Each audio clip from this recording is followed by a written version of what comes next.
National Fire Radio. What's up, everybody? Welcome to episode 57 of the Size Up by National Fire Radio, because what you do off the job matters. And it really does what you do off the job, you know, and I know I say this every week, but I think it's a big part of what it is you do. And today, not only am I doing what I do off the job by recording a podcast with a good friend of mine, but I'm also being dad because it's snowing here in New Jersey. And of course, all of our friends, the meteorologists, shout out to Amy Freeze, they couldn't decide what was going to happen with this storm. And when you look at the maps of New Jersey, you've heard me talk about it, but there's North Jersey, there's Central Jersey, which is the best part where I am, and then South Jersey. I'm right on that central-south border, literally, and literally the line of you're going to get a crap ton of snow or you're going to get a very little bit of snow was right where I live. And then they played the game of the snow will start at 6 a.m. or the snow will start at 7 a.m. or maybe 8 a.m. or 9 a.m. And for that whole time, school's like, what do we do? What do we do? So anyhow, the boys are home and we are having a good day. They're currently playing their 2 Xboxes because, as I was explaining to my guest before we went on the air, you can't play on the same TV. The screen's not big enough. So one has an Xbox in the basement and one has an Xbox in his room, and they're playing together. So welcome to the digital age and how you play with your brother these days. But I can throw it back because I'll get some probably hate that I let my kids play video games or some crap like that. So we are doing a puzzle as well today in the snow day to go with like 1980s snow day fun. Because it's not fun snow to go play in. But anyway, I'm talking enough about myself. So real quick shout out to my buddy Brett from the original Mustache Club. Slide over a little bit. He threw me this t-shirt. You can listen to Brett on episode 53 of The Size Up. He's a great guest. We had a great conversation. And it kind of leads me into my guest today. Now, if you can see, if you're paying attention on YouTube, I did grow my mustache in because I didn't feel it was right to wear the t-shirt without a little bit of a mustache. But Mrs. Pip came home from work yesterday and was like, yeah, that's got to go. But my guest today does, if you're watching, have one of the most epic stashes. Like, were you born with that, Cody? Stash? Yeah, I just came out with it, you know? Just came out literally. I mean, Walking that has been a work in progress, right? Yeah, I've had it for about, I think, 7 years now. Nice. I grew it for No Shave November 1 month, and then it just stayed. My wife was like, what is going on here? And it was, she didn't really like it at first, but mine's still, you know what? Now it's part of me. Mine's big excuse is that, like, well, when I met you, you didn't have it. And I'm like, I couldn't grow it at 25. It looks really bad. What you see now is like a week. At 25, that would have been like a month and a half of this awkward, patchy stage that happens with mustaches. Right. Yeah, I just tell people, hey, they're like, I wish I could grow a mustache like that. And I'm like, oh, it sounds like you're just a quitter. or you have a wife and you know she really puts some stuff on the table that you're like, nope, I'm shaving my mustache. It's got to go. Right? Yeah, not worth it. When you get to that level, you got to shave it. But you know, I didn't even introduce you, Cody from BA Shields. What's happening today, man? Not much, man. Hustling, bustling. Usual, like, running errands. I was scrambling to get here back to the shop after my morning errands and, you know, set up, download the app, and get everything ready. He's got this epic setup right now that we can't show you because then, you know, it would probably not come back and be so epic, but he's actually using a breathing apparatus to prop up his phone with the AirPods case involved too. So like loads of technology. It could be the most expensive phone prop out there right now.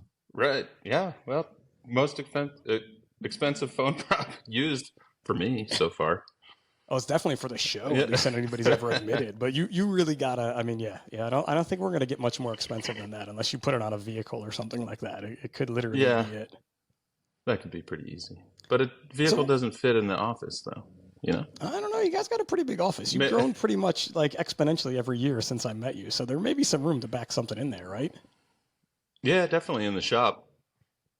We got some room, but it's so cool too because now I've known you. I was trying to think when we met. How old is BA Shields? We started in, let's see, early 2015, mid 2015. I think we met like 2017. It was like right around when you got the patent approved, I think, whenever that part was. But I'm pretty sure We were that's when, submitted. or We had submitted, yeah. submitted our patent, yeah. And that is a disaster. That takes forever. And we wrote our patent ourselves. Me and the other owner, Pat. You didn't We like had hire someone? You didn't have AI because in we 2016 there was no chat GPT to help you with that. So right. That let's. would have been nice, but no. Well, we hired someone to review our patent before we submitted the final patent. We hired an attorney, which ended up being one of the best things that we could have ever done. Do you actually trust Attorneys, someone that knows what they're doing and what you're doing? yeah, It's amazing, yeah, right? and he's kind of a friend of a friend, and he does big patent stuff for like Polaris and Mercedes and stuff. So in the beginning, he was kind of cutting us a little bit of a deal. That has gone by the wayside, but um, it's worth it. You know, back Yeah. in 2015, we had more time than money, so that was one of those things that we just decided that we were going to try and do it on ourselves, on our own, and then have someone review it because we didn't know where the company was going to go at that time. And you know, like I said, you either got time or you got money. I envy the people that have both. But It's always nice you know, when you so have both. yeah, super nice. Not there yet, but working on it. So we had the time. We broke it up into different sections, and you know, like I took over like the creative, the engineering per se standpoint of it, the functionality, and Pat took over kind of the legal jargon and you know stuff like that that I wasn't really interested in, and we made it work. And now we have one patent that's fully approved, and we have three more that are in the pipe. We should get one approved hopefully this month or next month, and then two more that are kind of waiting in line. Which So basically, too, and we're going to talk about the company here in a minute, but we're on patent stuff, so we may as well just go a little in reverse because I wanted to talk about patent. But what, for the folks listening who may be like, I've heard people have patents before, and what does that get you in business, like having a patent on your product? well, definitely it stabilizes your product, and it protects it so that other people can't be coming in, at least in the United States. And that's kind of the one drawback of it is number one, it's expensive. It takes a long time. I think it took about 5 years for our first patent to be approved. And it was kind of technical, so it took a little bit longer than some others, but it gives you that protection, at least in the United States, because it only covers us here. And then, I mean, there's international patents and stuff that we haven't gotten into.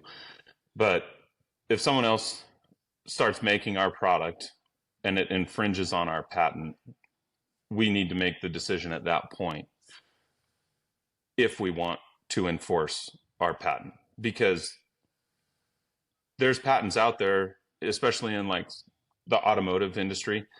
Mercedes and is huge on like safety patents and stuff like that, but they share that technology because they want everybody to be able to use it, and they you can lease that technology, that lease rights to your patent, which I imagine they do. But you could also just choose to enforce it and say, no one else can have it. This is our product. We came up with it, and it is what it is.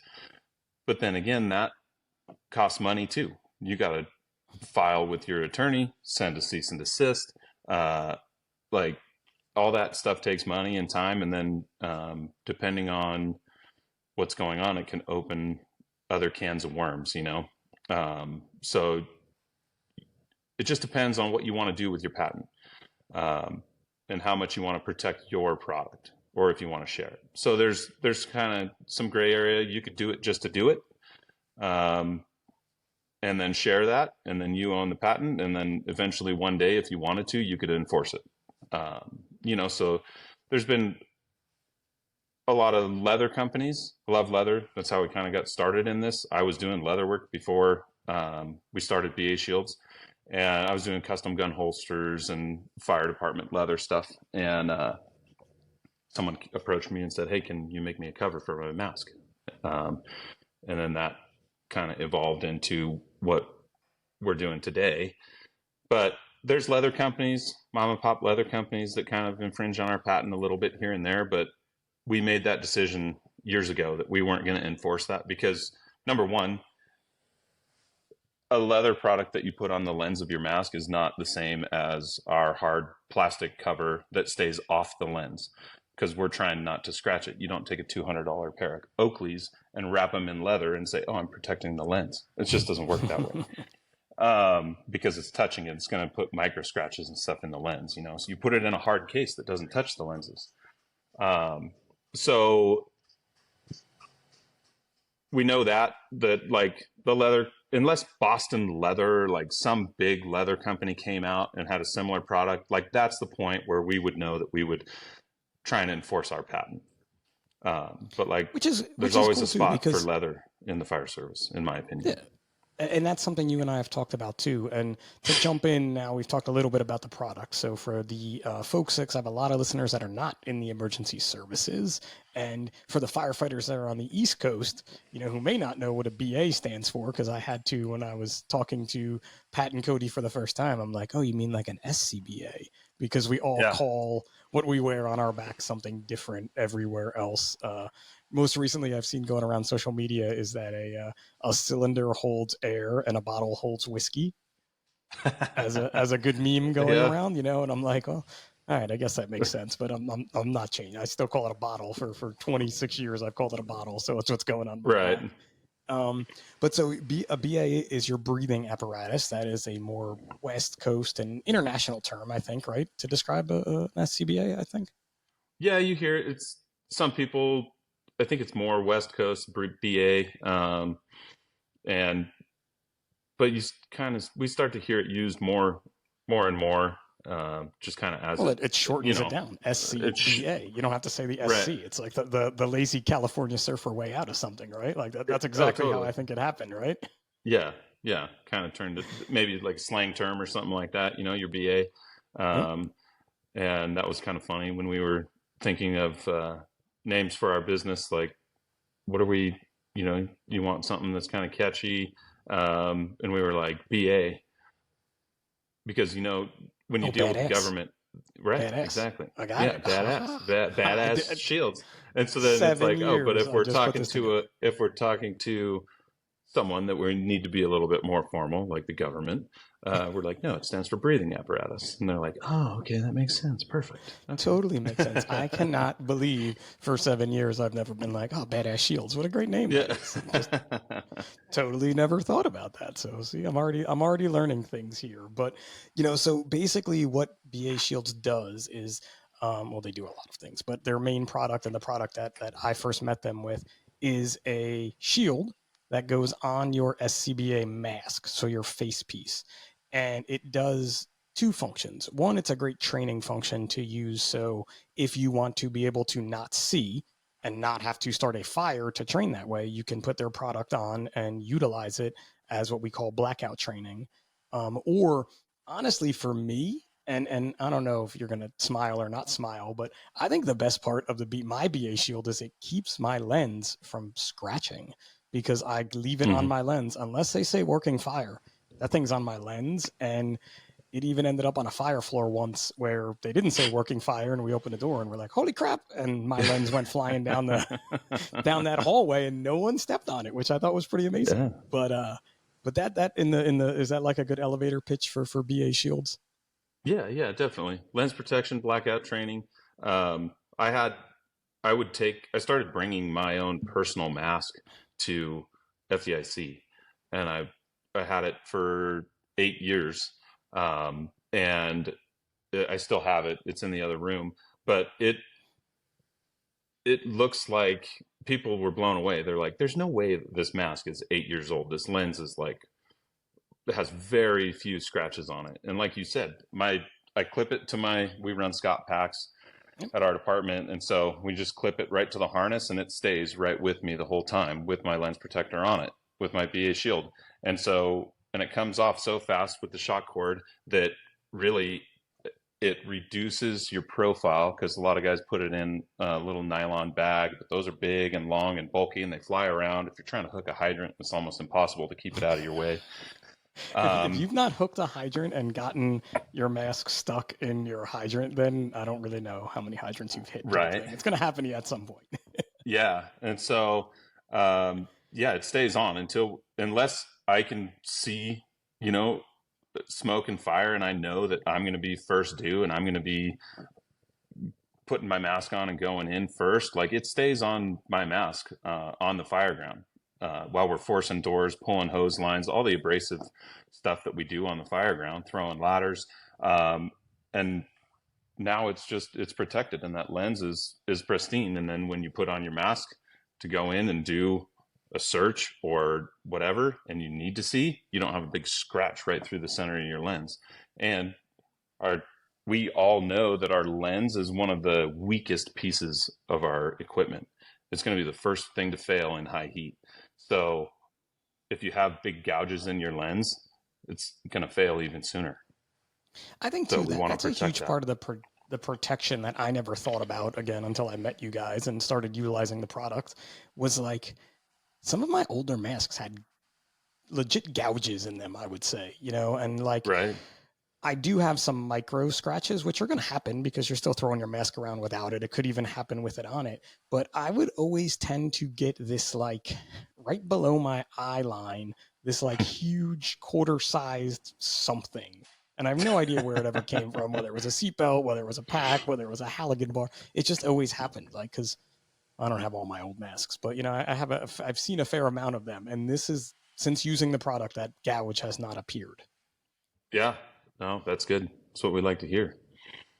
And I think It's that's another big part too of your story is just hearing from so many customers those testimonials about how well and really simple it works. yeah. Um, and one of the big things that we try and talk to people about too is we're lucky enough at our department that we have in-house SCBA technicians that can replace lenses as we need them. But smaller departments, even big departments that don't have SCBA technicians, now you have to send it out. And it's even more of a cost to pay someone else to remove the lens, replace it, reflow test it, and all that stuff. So the savings, I mean, our basic shield is $35. And just a lens replacement kit for the Scott AV3000 is like $150. Um, and we see departments that issue them to their department. They'll see within 1 year, they'll see like an 80% reduction in lens replacements.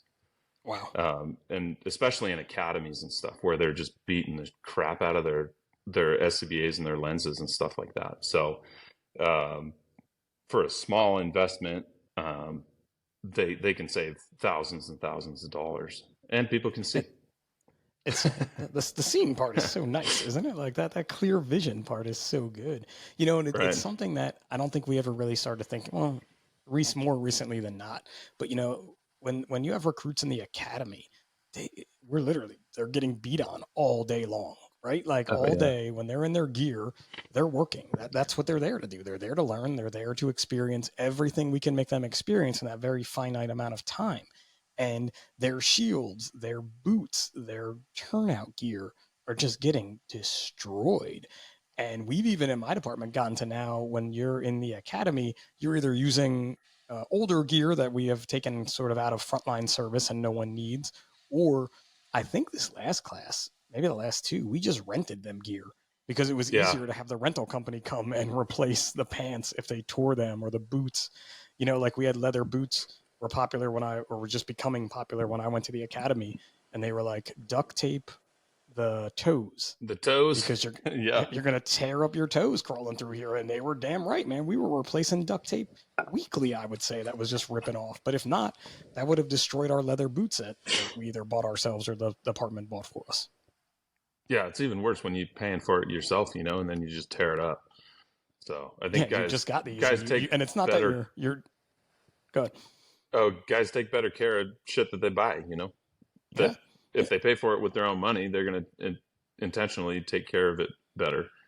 Um, and we see that in volunteer departments. Like our pitch to volunteer departments is a little bit more difficult. You know, we need to hit the chiefs that have that buying power and that decision making power, because we see it all the time at trade shows. You know, they're like, oh, well, I work for a volunteer department, you know, like, and we share masks, and if I use this, then someone's probably going to steal it, or you know, throw it away, or who knows what, you know. So we can see the different perspectives of, you know, how people take care of their gear, or what their buy-in is. Like if they are a career department and they're issued their own mask, they're like, oh, sweet, yeah, like this is mine, I'm going to take care of it.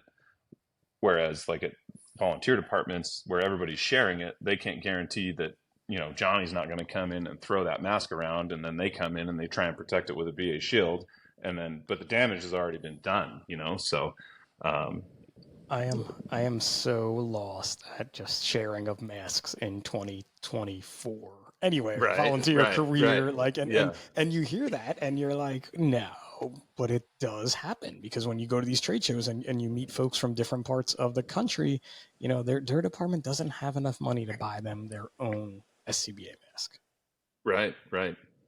Yeah. And even our department was one of the first departments in our area. They issue us our own regulator too, so that we're not like, and that so was you even switch a big out thing at the quick clip. Yeah. Okay. Yeah. So when we come on shift, we put our regulator and we have our own mask. So it's, I don't think that it's that much of a big deal, but some guys are like, I don't want to be breathing whatever you were breathing in there. And I'm like, oh, okay, whatever. But yeah, it's kind of a nice thing to have. Yeah, the technology now is saying you can do it and it's going to protect you. So that's not necessarily a bad idea, I guess, if you can do it, if you have the means, you know what I mean? It depends where that money came from to purchase those, then it may not be as big of a deal. But if you happen to have some and you're like, oh, we can do this, it's a great thing to have, you know? Yeah, it's nice. It's nice for everybody to have their own regulator. It's just, now you have to make a new product for like regulator cover. Did I just give away the secret sauce? Like some right kind of now. like, dang it, Pip. No. Damn, I'm ruining it. All the listeners now are gonna start to make their own regulator cover. People are scrambling to come up with a design. Yeah. There's someone yelling at their kid right now. Start engineering this on your computer program you got there, kid. Yeah. 3D printers, man. What a crazy piece of technology. We just bought our first one actually for the shop, and we've been using that. But we 3D print pretty much everything that we want to try out. Hold on one sec. Oh boy, he's running away. So folks who are listening in the car, I'll talk, and he didn't get too far. So it's sitting right in front of me. If you're listening, tune in on YouTube now, because we didn't know there was going to be kind of a demo here, but now we got a little demo action, so you can see what's up with the BA shield. So what we did is we just developed Draeger. We released it last month. It took a little longer than we expected, as with trying to engineer anything. But the Draeger FPS 7000 mask, we sent one of these off to get 3D scanned, because surprisingly, none of the SCBA manufacturers want to sell or send CAD files to us. They always say they do, but then they don't. Yeah. So we'll get a 3D scan of the mask, and then we'll have I have an engineer that he knows kind of what our product is and what I want out of the product now. So this is a 3D printed Draeger BA shield. This was like one of our first prototypes. And it has clips on the side that are 3D printed, and they're screwed on. We wanted to clip around the frame of the mask and be able to have, like, if a clip broke or something like that, have it serviceable in the field by the end user. So if these clips weren't integrated into our shield and non-replaceable, if a clip broke, then we'd have to send them a new shield, because we warranty all of our products, because we're firemen. We know how firemen are. As soon as you give them something that you say you can't break, they're going to try and break it. And I'm fine with that. But so this is all just 3D printed. It's an exact replica of what we form now in the shop for Draeger. These, we don't 3D print the clips. These were just a prototype to make sure that we had a functioning prototype. And then we had those injection molded and shipped to us from the manufacturer. And they have our logo on them and stuff. They're pretty cool.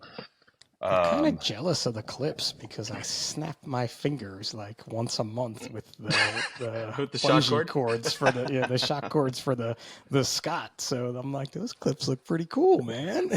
They turned out really nice. That's the first time that we've integrated like a clip style into any of our BA shields, and it's definitely. But that's something, again, like going back to patent stuff. I wrote that.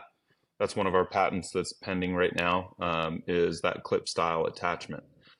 So I knew in our original patent that that was what a direction or an option for us to use as a means of attachment. And so we had too many claims in our first patent, so we had to break it up.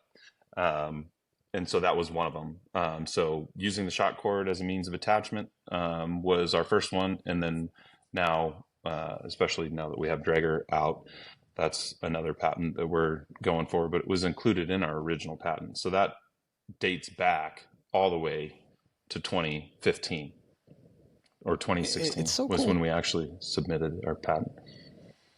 And I think one of the big things too, and you wanted to talk about this, is just that creativity with a purpose. You know, you guys had a purpose when you made the original product, but you didn't just say, we're going to make this and put it out there. You really thought the whole product out. And I thought that was probably one of the coolest things, like the first time we met when you guys were explaining everything to me. And I'm like, dude, these guys are way into this. I would just be like, look, I made something. Let's sell it. Like, let's go. So, right. And for two of you to meet that kind of are on the same page is even wilder, right? But can you kind of go back to that creativity with a purpose with kind of you and Pat back in the day when you were thinking this all out and through?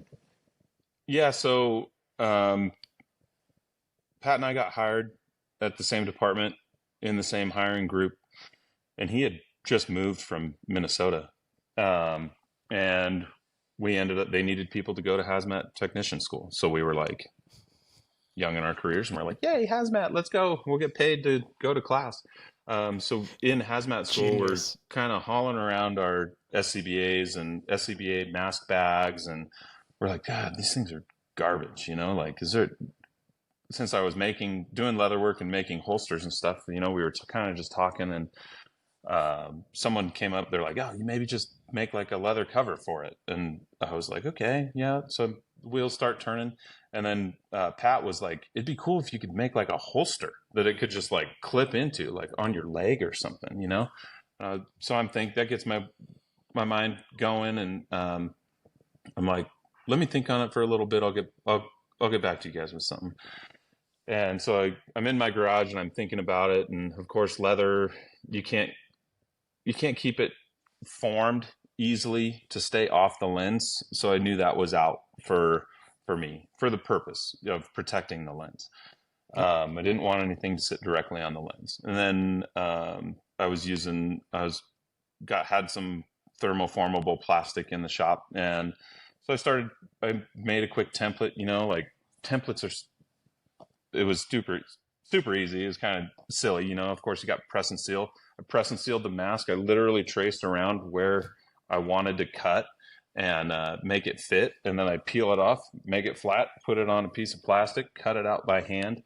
And then I literally just formed it to the mask that I had to see how it would work. And then, you know, I started padding it up, spacing stuff off the lens so that it would keep it off the lens until I got like a rough shape of what I wanted. And then I remember that night taking a picture of it, taking a video and showing them what I had came up with. And I still have that one today. It's awesome. Just kind of as a little memento. But it really, not much has changed, especially for the Scott AV3000. That was kind of the birth child of BA Shields because that was what we used. I didn't even know much about air packs or, SCBAs back then. Just that you wear it on your back and you breathe with it. That's all I got. Right. And so, um, those were the big things, and kind of inevitably just,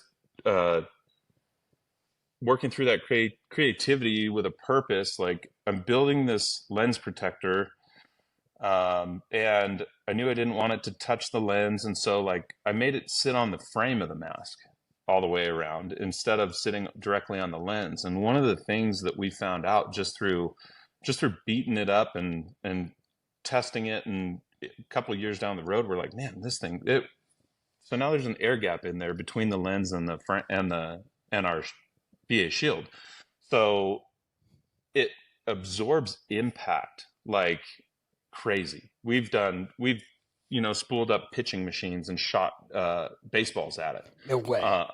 We had a little teaser video of stuff. We had one of our buddies shoot his bow and arrow at it, and it deflected off of it, which was nice, because we were like, I'm not sure how this is going to go, but of course he didn't have like a crazy like hunting broadhead on it or anything, but just a field point. And so, but when we were at FDIC, just to kind of go back to the impact absorption of our product, there's a company called, I think it's North Star. It's a little compass that you can put on the inside of the lens of your SCBA. And it tells you which direction you're headed as you're doing like an interior search. So it kind of keeps you oriented. But the way you turn it on is you tap the lens of your SCBA mask twice, and it would turn on. And we're like, hey, dude, like you could use our SCBA, our BA shields to black them out so that they can kind of see what it looks like in a dark environment. And so we gave some to him, and we're like, we'll come back, we'll check in. And he's like, we come back, we check in like later in the day, and he's like, dude, I can't use your product because it doesn't feel the lens doesn't feel the vibration to turn on the compass.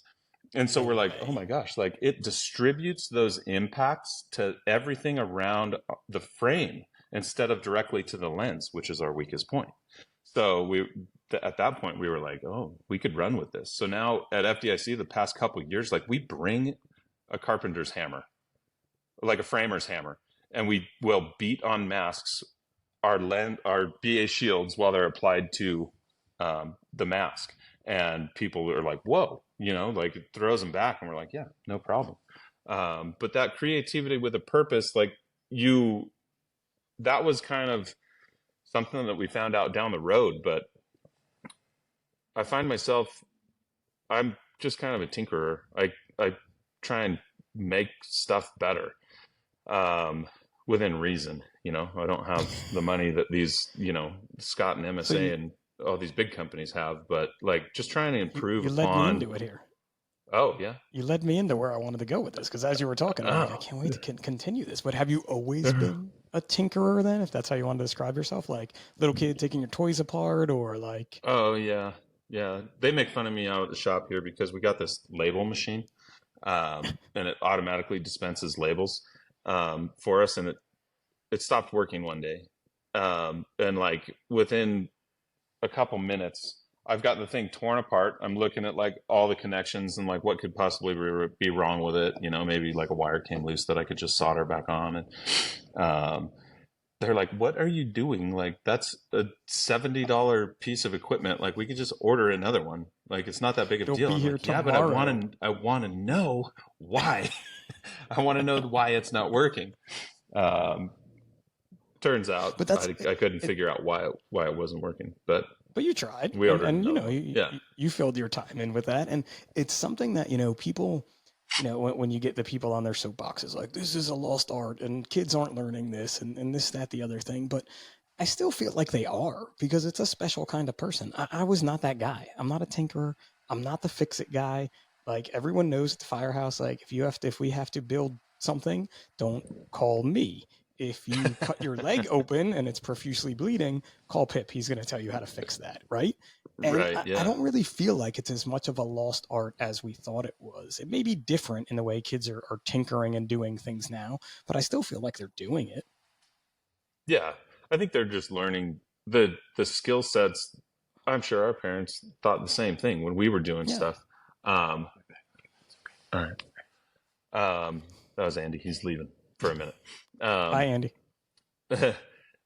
so uh, like kids, the stuff that they're learning these days is like that we're so we just don't know as much about it, and they pick it up so fast, you know. And the same Yeah. with us. Like my mom used to hand me the remote to the TV and be like, "I can't get this to work," or "Can you program the clock?" And you know, you just beep beep boop boop boop. We'd figure it out, you know. And where they're The like, microwave. You I had to don't even know program the where to microwave start. clock. Yeah, totally, right. And so like they would hand that stuff to us because they either didn't want to do it or they were like, this is above my head and I don't know how to use this new piece of technology. But I think the kids are just modern day, you know, they're doing the same thing that we were doing. They're just doing it on different platforms. You know, and a lot of that unfortunately is behind a screen of some sort. And so we kind of look at it as like, oh, they're just out playing games or they're not learning anything and it's bad for them or whatever. I think, you know, have them do certain things on a tablet or on their phone that, you know, helps them learn. But I think there's a Yeah, lot of good it learning platforms out there that kids could use and not just rot, you know, playing um, games per se, you know. which my kids are doing right now. I already Yeah. admitted that. But so thanks. Just call me a bad dad Yeah, on my yeah. own No. podcast. Can't wait to have you come back, bro. Appreciate you, man. Right, You're the right. best Yeah, I'll best see guest you ever next here. week. Right? Love Yeah. it. That's it. And so for the Size Up on National Fire Radio, Yeah. right? But you know, even with that being said, you know, so my oldest son is going to high school next year, and he is following a path to take him to musical theater. But in his Yeah. high school, we got a 60 something page PDF document in all these different programs, and they have a CMC machine in the high school. They have a whole class about 3D printing, right? So Yeah. when you think Yeah. about those kids that want to be the tinkerers, you know, they're going to learn to tinker this way. So you didn't have to take your saran wrap and Well, what's it called, totally, and right? piece of Well, plastic, right? They would yeah. just do it on their 3D printer because that's the technology of it all. Yeah. Or they pick up their handheld 3D scanner. I mean, iPhones have LiDAR on them now. Like you could 3D scan something, put it into any SolidWorks or any like 3D design program, and then they could reverse engineer if you know a product to fit on something else, and then 3D print it to prototype it. Like we pay people good money to do that for us. Yeah, Number one, they're because I don't probably have the half your time. age. Right? Yeah. Yeah. Totally. See, Like this is why I need my Photoshop other. and stuff like that. Like that's Yeah. those are skills that that people could do from anywhere too, which is cool. And at the same time too, you know, as a dad, I think it's important to also teach my kids some things. And again, I'm not the most handy, but the other day, our pantry door, the pin for the hinge had popped up. And all right, I could Mm-hmm. have grabbed the hammer and pushed it right back down, but I'm like, boys, come here. Let me show you something because they open that effing door more in one day than anyone else does. So it's their fault the Right. hinge slid out.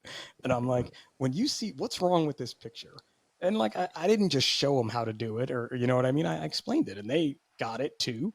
Simplest thing to be like, take a hammer, push it back down. We're good to go. Right. Yeah.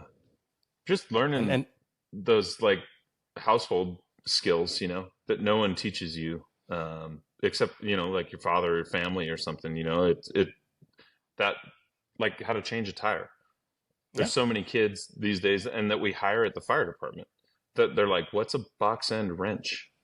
You're like, really? there's, This is there's a where we jack got in to my start, car. huh? Yeah. Did you know there's a jack in this car? There is like, Right. Yeah. And I mean, it's just different times. And I'm sure they guys were doing the same stuff to us when we got hired. And they're like, wait, what? yeah, for sure. But, And like you you think know, about like the movie The Christmas Story, he's like, you know, they would blow tires every other day in the 40s and 50s. I mean, right. my wife just ran over another nail in the run flat, so we had to buy a new run flat, which is never fun because she Oh, likes to find screws and nails on every road that she can. And blame them on me, but it's all her Right. no matter what, right? So we really aren't Yeah. changing tires like we used to, which is a good thing, but it's still an important skill to know, especially if you get them an older car and be like, this is what you Right. need to at least start doing, right? Yeah. Yeah, definitely. But um, yeah, they're just learning in different ways. But and technology, I mean, AI is insane.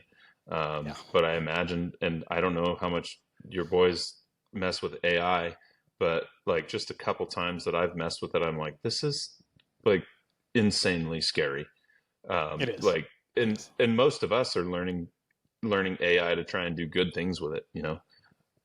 There's a handful of people out there that are probably trying to do bad things with it, but nobody knows where it's going to go yet. You know, You know, it but amazes me some of the things I've done with it that I'm just like, man, you just saved me like a week's worth of research and work. And now right, I can actually do the part that is important. Like the parts that would frustrate me in the past. I'm like, that part is done for me. Now I can do the fun part right, of this policy or this procedure or, just gathering information. Like yeah, unreal. and it happened in like 45 seconds, Yeah. right? And it just keeps getting faster. So right now they have not done much with it that I know of, but I feel like next year when the one goes to high school, it's probably going to Hmm. be introduced as just again a tool. You can't have AI write your Sure. paper for you, but it can probably find a lot of that stuff that they're not using the Dewey Decimal System anymore. Let's put it that way. Oh man, search, I know I pull out the date card myself. catalog. Yeah. And then you get to Oh go to the yeah. lithograph machine and go ho, ho, ho, like see, Oh yeah. bro, we never thought we would be this guy, right? Did you ever Right. think you'd be the Yeah. guy that was talking about how hard it was in olden times when you were a kid? Right. Yeah. No, absolutely not. But at the same But time too, we're both trying to embrace the new technology that's being given to us, where I feel hmm like the generations in the past didn't want anything to do with it. Like, mom, I'll teach you how to set the microwave timer. Why? I have you. right. Yeah. Yeah. Exactly. Yeah. Yeah. Having my It's kids teach crazy. me some, even like the lighting stuff for the podcast. I'm a little off now because the sun came out, but like I had my son come up and I'm like, how's the lighting work? Because you're better at this than I am. Yeah. Yeah. Totally. They So it's get them in definitely there, a good thing. learn all that stuff. So another thing too, I want to jump into before we run out of time too, and you kind of put this in a two-part way when we were talking before, and that's that like being afraid to fail, but then learning from your failures, right? And I think it's all wrapped into one.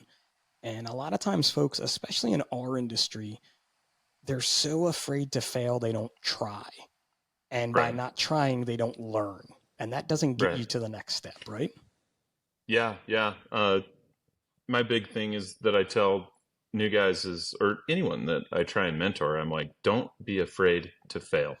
If you think that I've built this business or even just run through my life without failing, then you're sadly mistaken. I fail.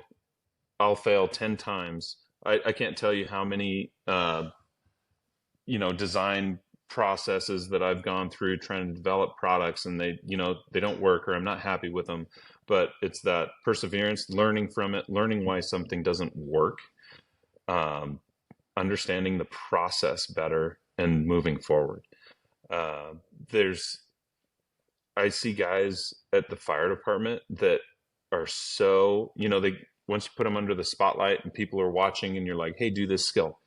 And they are so terrified of doing something wrong that now, if it was on the fire ground and they weren't being watched, they could do it flawlessly. I've seen it happen.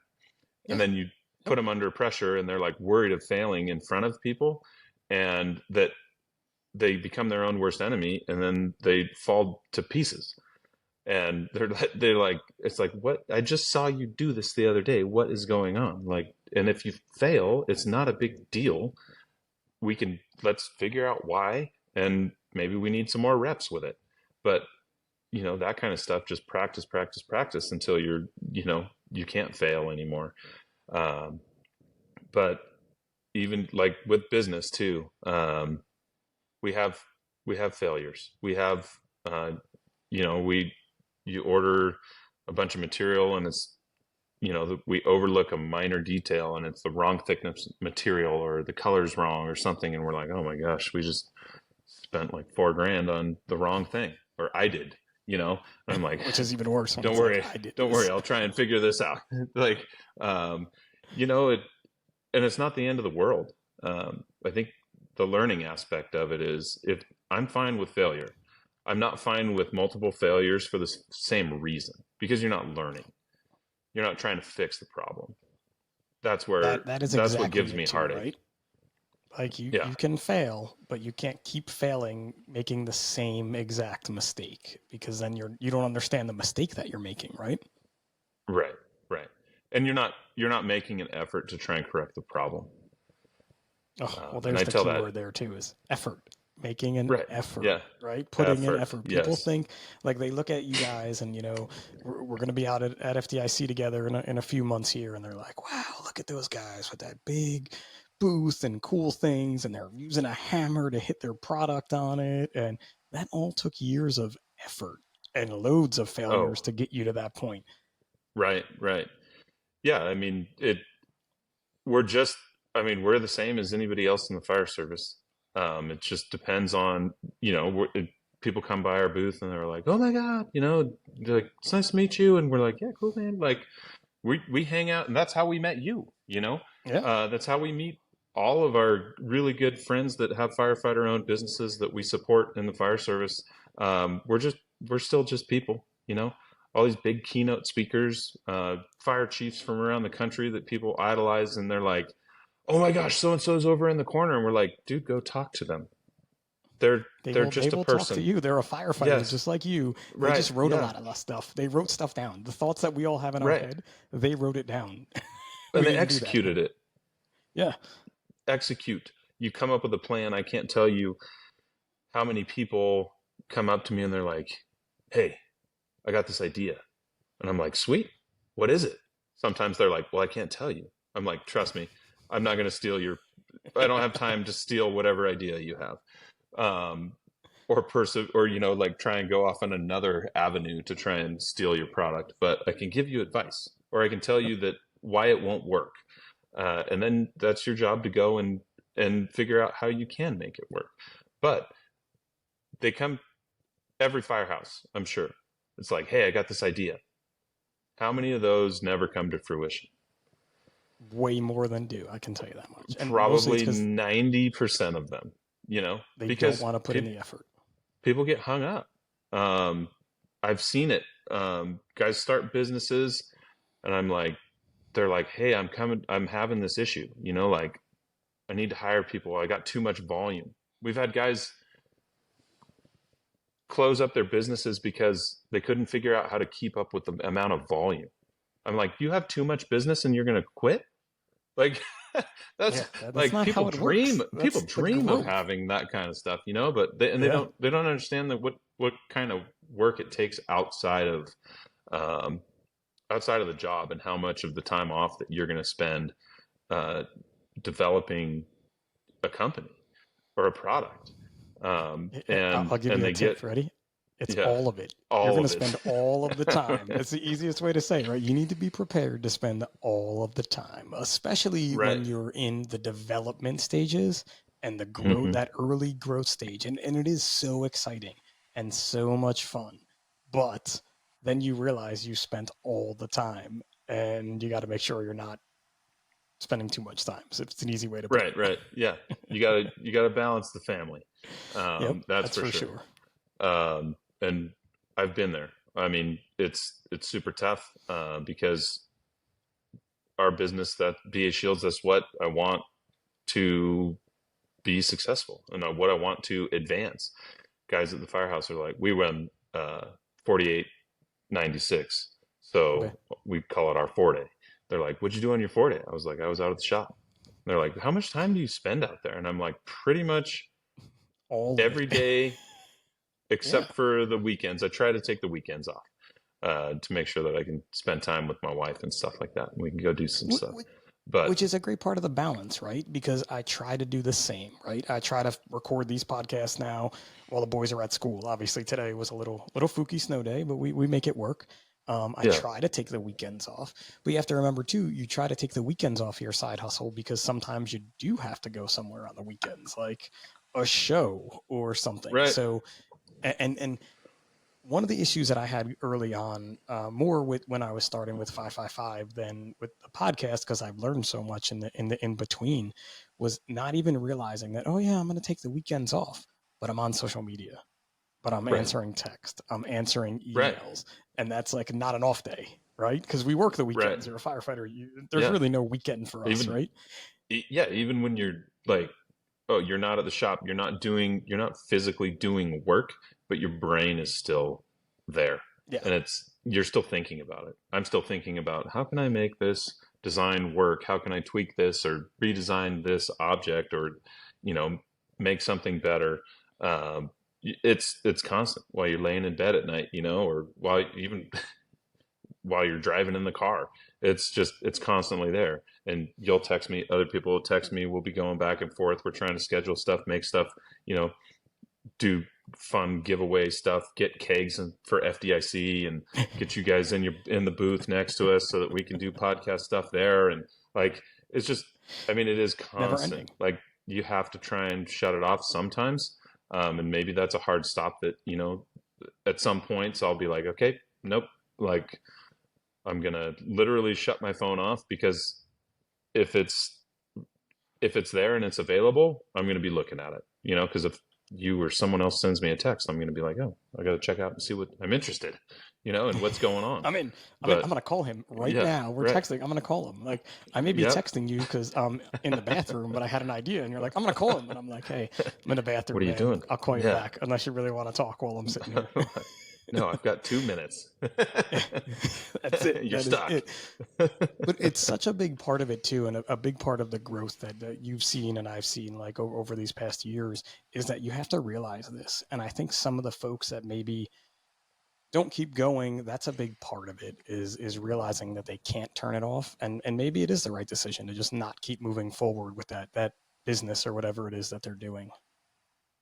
Yeah, yeah, and I mean everybody's got their own stuff and their own priorities. Um, I would love to have my 4 days back and go do whatever the heck I want. I've thought about that several times. I'm like, what would I even do? You know, but I would find something. Well, that's But it, right? You would just replace it with something else because we can't oh, turn it totally. off. Yeah, Like I yeah, can't turn it off. There's just no way. I know that much, but I also know too that I have to keep that time balanced in the middle there. yeah, yeah. It's everybody's got different priorities, and I can see that what a lot of business, I wouldn't say business failures, but businesses kind of come and go. And we see it every year at FDIC. Yeah, You know, see a new business come in, we talk with them, and we're like, dude, this is awesome. Like, keep it up. And then in a year or 2 or 3, we're like, huh, where'd those guys go?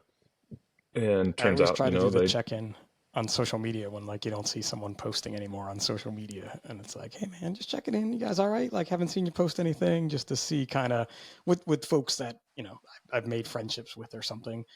Even on a yeah, personal level, where it's just like, everything all right out there? Like, you doing okay? Some people are like, I sold the company for sure. $100,000. I'm like, Yeah. you're the You're like, oh, effing cool. man. Yeah, Yeah. good for you. Other Yeah. people are like, Sweet. it's just not happening anymore, and that's what happens, right? Like it's balance for sure. Right. Yeah. We do that a lot too with, uh, you know, just the check-in. See what people need. Do you need anything? How can we help you? Like get through this tough time, whatever it is. Business is demanding and it's sometimes it's a lot of, it's really hard to overcome like big hurdles, like just getting business insurance, like stuff like that, making sure all your business licenses are You in need line. you Like need it's insurance for a business? it's What? right. Yeah, yeah. You need a lawyer, you Just need an we're like, accountant, oh you need people, yeah, especially with the not some not with the. I mean, people ask questions about the podcast, but like so many people are like, I'm starting a not for profit.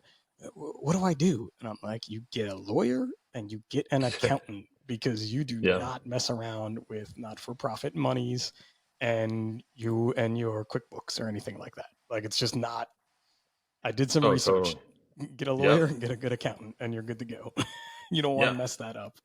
And this is coming from someone that's been around for a hot minute, you A know? minute, for a So little bit, for a little bit. We yeah, did it for a little bit, right? Like, and most people are really receptive to it. It's the same with a podcast. You know, people come and they're like, oh, I want to do a podcast, and I'm like, all right, let me tell you about doing a podcast, because doing the podcast, this is the best part. When you leave the screen and all the other stuff starts and the rest of the week yeah. goes on, I'm like, oh my God, I can't believe No, I'm doing this yeah, again.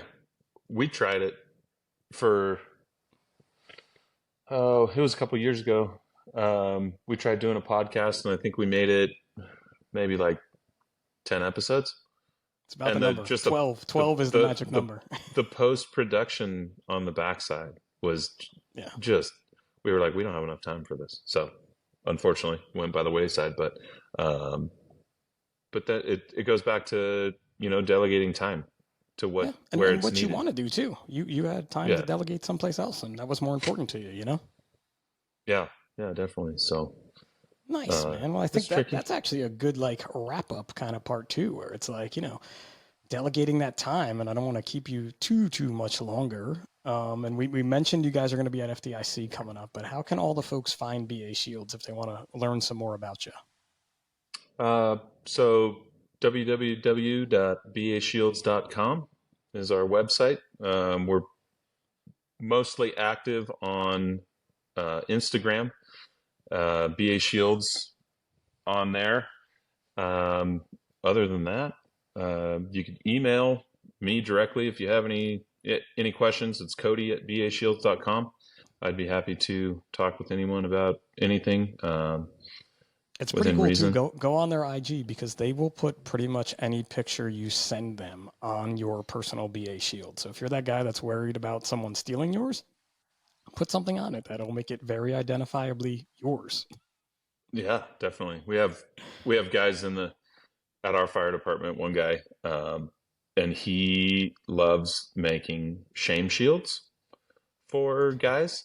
And so, like, Nice. anytime someone like screws up or does anything, like, he'll come up with an idea or a meme or something like that, and we'll print it on a shield for him, and then he'll give it to whoever, or just put it on their mask. Like, they'll show up and it'll be like on their mask when they show Have up for work. have you done one? I have a question now before we do the size up 10. Have you done one with someone getting bucketed? Like, had the water hitting them and that, like, paralyzation that happens to their No, body when a bucket of water hits you? no, I haven't. I Oh haven't man, seen one roll through like that's like that. Not yet. I may have to get one for one or two guys, because I got some Yeah. good shots of that. That's a The, good one to have on there. Like, you getting, because again, so for the non-fire service folks who still tuned in, getting doused with a bucket of water from a height above you in the fire service is just kind of like a rite of passage. At some point, it should oh happen yeah. to you, um, no matter where you are in your career too, because it can just happen. Oh yeah. Promotions or even, passing probation, anything like that. Yeah, It's yeah, gonna first happen. fire, You're or gonna get just, wet. because Yeah. yeah, you're gonna get wet. There's nothing better to do. It did though. I did see it take a little bit of a decline though. The cell phone life of having a cell phone and not wanting to ruin someone's cell phone. Because I've seen that occur too. But I feel like that was in the flip phone era where they weren't as well protected. Right. Yeah, Now yeah, you have a yeah. case. Like, your case should probably protect it from that, because it always amazed me how much water comes out of that bucket. Oh my gosh, yeah. We had one last night. We had a guy pass probation, and I'll have to send you the video. But at the dinner table, one of the guys staged a water can underneath, and like they gave him a present, and then like as he's like accepting the present, they water canned him, and it was pretty funny.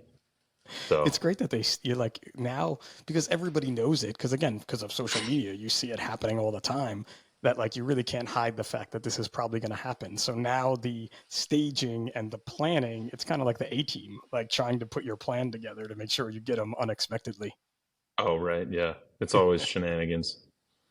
That's it, man. I love Execute, shenanigans.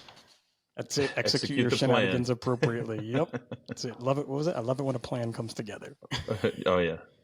As a captain, I, of course, don't condone any of these things or have anything to do with any of them at any time. That's a professional statement given All of our that my captains are like, lawyer.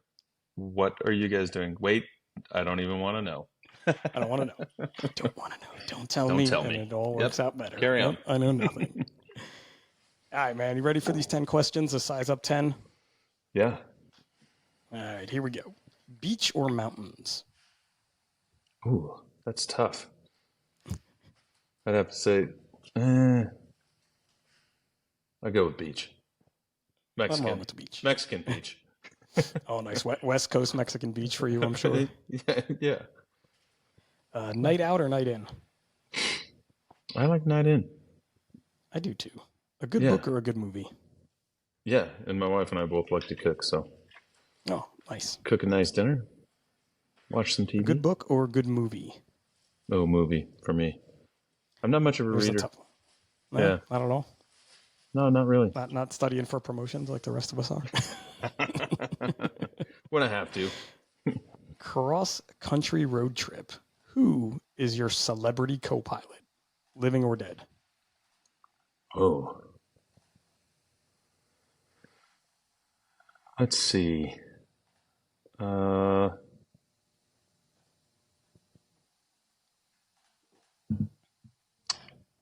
I think I'd have to go with Morgan Freeman.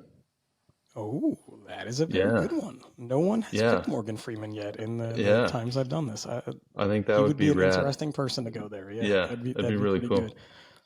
It'd be And you really get like hard the for me voice. It'd be like he could like narrate the road to trip. narrate your trip. Yeah. Yeah. I would just keep doing Shawshank lines the whole time. I'd be like, I'd like to say Andy fought the good fight. Right? Do you make your bed every day? No, not every day. I'm guilty. Nice. Way to be honest. So you don't like to read, I do. but do you have a I do book pull the that, covers up. okay, that's a win. I That's pull the halfway. covers up, but I don't make it. I don't make it. Perfectly. I don't make it perfect. I Every just day. throw the top sheet over. That's making it every day. It looks square if you look at it. So Right? Yeah. a book everybody needs to read. Oh, that's tough because I don't read. I know you just said that. You could say like the 3D printer manual if you want to. Like probably everybody needs to read one of them in their life. There was a book that actually intrigued me. It was called On Combat. And it talked about the heightened states of awareness that the human body goes through, and they did a lot of like research on the military and how you lose, depending on red, yellow, green, black. You lose fine motor skills, and so that was big, like in the military, because they learned a lot that they had trained really poorly soldiers in for like Vietnam and stuff like that, and so they were able to improve on their training skills and stuff like that. But I think that relates closely to the fire service too. Like if we're For sure. at heightened levels of awareness, whether we're on an EMS call or running a structure fire, like those fine motor skills go down, and it kind of teaches you what to expect more, like with the human body and the response to that. And so like trying to do fine motor skills in a heightened sense of awareness is like really impossible, and you're setting yourself up for failure. And that's part of that goes into how we designed our masks. Kind of like they're super easy. There's not fine motor skills that go into putting it on or taking it off. We just wanted to keep it super simple. And it is, because I've even put my mask on with it on, forgetting to take it off prior, and been like, oh, wait, let me just toss this over here. Forgot about that. Yeah, definitely. Forgot to do that before I got out. All right, a couple more questions here. Highways or back roads? Which one are you taking? I like back roads for sure. We got a lot of them out here. West Coast, nice. Nevada. Yeah. Mountainy roads to take. Yep. Nice. Bucket list place you want to visit. I think like Scotland, Ireland. Very nice. It's on my list. I've not gotten there yet. Yeah. This is a big one now. We just had the Super Bowl. So football or football? Oh. I'd go with football. Yeah. Okay. Solid. Yeah. Solid. Yeah. And the last one, the best piece of advice you could give to your younger self.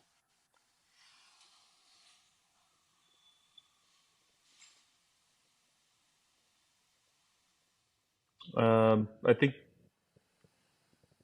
just don't be afraid to try stuff too either.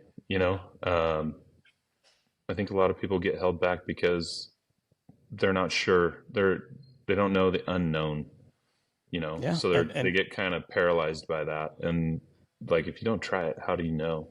I see it, especially even just as simple as like trying a new food. People are like, "Oh God, what is that? I don't want that." It's like, have you tried it? Yeah, Well, no. stick it in I your just know mouth. I What's the won't worst like that's it. going to How do you happen? know? How do you know what's? Yeah, you're gonna spit it out. Okay, Yeah. cool. Didn't like it. Tastes like ass. Don't want it. Yeah, don't be afraid to try new stuff. No,